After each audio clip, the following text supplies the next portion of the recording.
તમામ વિસ્તારોમાં 31 ને લઈ અને પોલીસ દ્વારા ચેકિંગ હાથ ધરવામાં આવી રહ્યું છે।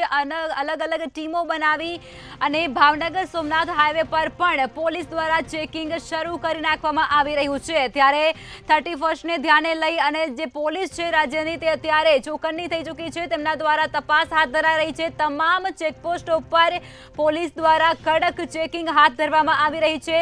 ડીવાયએસપી સહિતનો પોલીસનો કાફલો છે તે પણ અત્યારે ચેકિંગ जगह पर पहुंची चुक्या है। अत्यार सुधीमां 9 लोकोने नशानी हालतमां पोलीस द्वारा झड़पी पाडवामां आवी रह्या छे।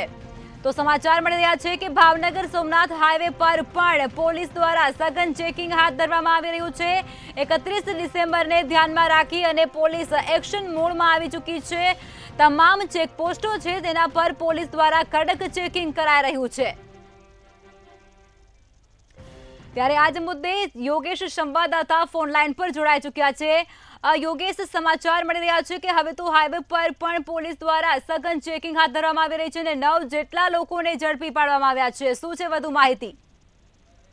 જી, આજે 31 ડિસેમ્બરને ધ્યાનમાં રાખીને ડીએસપી હિમકરસિંહની સૂચનાથી સાવરકુંડલાના ડીવાયએસપી હરેશ વોરા દ્વારા 20 જેટલો પોલીસનો કાફલો સોમનાથ હાઈવે પર ટીંબી ચેકપોસ્ટ પર ખડકી દેવામાં આવ્યો છે। ત્યાં તમામ વાહનો કડક રીતે ચેકિંગ હાથ ધરવામાં આવ્યા છે।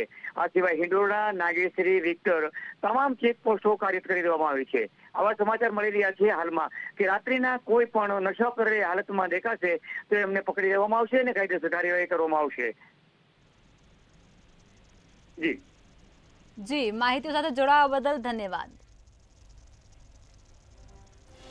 સમાચાર મળી રહ્યા છે તમામ ચેકપોસ્ટ ઉપર પોલીસ દ્વારા કડક ચેકિંગ હાથ ધરવામાં આવી રહ્યું છે। પોલીસ એક્શન મોડમાં આવી ચૂકી છે। સમગ્ર રાજ્યમાં અત્યારે પોલીસ દ્વારા નશા કરતા યુવાનો અને નાગરિકો પર તવાઈ બોલાવવામાં આવી રહી છે। અત્યાર સુધીમાં 9 લોકોને નશાની હાલતમાં ઝડપી પાડવામાં આવ્યા છે।